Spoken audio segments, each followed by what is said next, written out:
ৰাজ্যিক কৰ্মচাৰী পেঞ্চনাৰলৈ মুখ্যমন্ত্ৰীৰ বিহুৰ উপহাৰ 2% বৃদ্ধি মৰগীয়া বানচ ৰঙালী বিহুৰ পূৰ্বে মুখ্যমন্ত্ৰী ডক্টৰ হিমন্ত বিশ্ব শৰ্মাই ৰাজ্যবাসীক দিলে এটাৰ পাছত আনটো ভাল খবৰ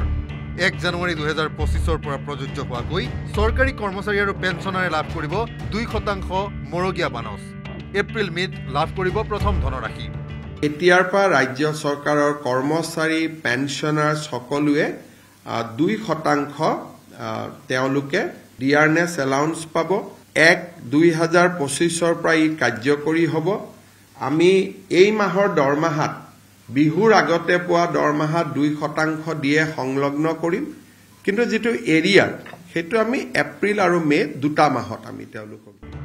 লগতে 6 নং দফা কাৰ্যকৰী হোৱাকৈ আন ৰাজ্যৰ দৰে চৰকাৰী কাম-কাজত বাধ্যতামূলক হ'ব অসমীয়া ভাষা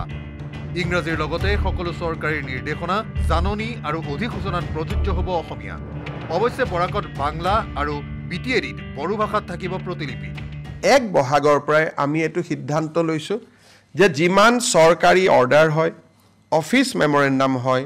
ৰুলছ হয় ৰেগুলেশন হয় বিধানসভাৰ আইন হয় যিমান বিলাক চৰকাৰী কমিউনিকেশন তাত ইংৰাজীৰ লগতে এখন অসমীয়া প্ৰতিলিপিও সন্নিবিষ্ট কৰিব লাগিব বৰাক উপত্যকাত বেংগলী থাকিব বিটিআৰত বড়ো থাকিব অতিৰিক্তকৈ আনহাতে এতিয়াৰে পৰা কোচ ৰাজবংশী সম্প্ৰদায়ৰ পৰা আঁতৰিল বিদেশী ন্যায়াধিকৰণৰ টেগ বিদেশী ন্যায়াধিকৰণত চলি থকা 28000 কোচ ৰাজবংশীৰ গোচৰ প্ৰত্যাহাৰ কেবিনেটত এই কথা ঘোষণা কৰিলে মুখ্যমন্ত্ৰী ডক্টৰ হিমন্ত বিশ্ব শৰ্মাই ৰাজ্য চৰকাৰে বিশ্বাস কৰে যে কোচ ৰাজবংশী অসমৰ এটা খিলঞ্জীয়া কমিউনিটি কোচ ৰাজবংশী অসমৰ সংস্কৃতিৰ এক এৰাব নোৱাৰা অংগ আৰু সেইবাবে আজি ৰাজ্য চৰকাৰে সিদ্ধান্ত লৈছে যে কোচ ৰাজবংশী লোকসকলৰ বিৰুদ্ধে যি বিদেশী ন্যায়াধিকৰণত কেছ চলি আছে বা তেওঁলোকৰ নামৰ বিপৰীতে যে ডি ভোটাৰ লাগি আছে তাক তৎকালীনভাৱে এই গোচৰবোৰ প্ৰত্যাহাৰ কৰিবলৈ আজি ৰাজ্য চৰকাৰে সিদ্ধান্ত লৈছে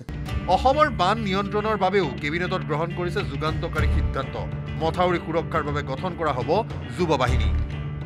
ভিডিপিৰ দৰে 10-15 জনীয়া যুৱকক লৈ গঠন হ'ব যুৱ বাহিনী যুৱ বাহিনীয়ে নিৰীক্ষণ কৰিব ৰাজ্যৰ সকলো মথাউৰি চৰকাৰৰ তৰফৰ পৰা যুৱ বাহিনীক যোগান ধৰা হ'ব সকলো সামগ্ৰী খৰটকীয়াকৈ কিবা এটা দেখিলে যাতে ফটক কৰি মেৰামতি কৰিব পাৰে তাৰ কাৰণে তেওঁলোকক আমি জিঅ' বেগ পৰ্কুপাইন যিবিলাক এমুনেশ্যন যিবিলাক ফ্লাড ফাইটিং মেটেৰিয়েলছ সেইবিলাক আমি দিম আৰু এই গোটেই ব্যৱস্থাটো স্বেচ্ছাসেৱক হ'ব স্বেচ্ছাসেৱী হ'ব অসমৰ বান নিয়ন্ত্ৰণৰ ক্ষেত্ৰত অসমৰ যুৱ শক্তিৰ আমি যাতে সহায় পাওঁ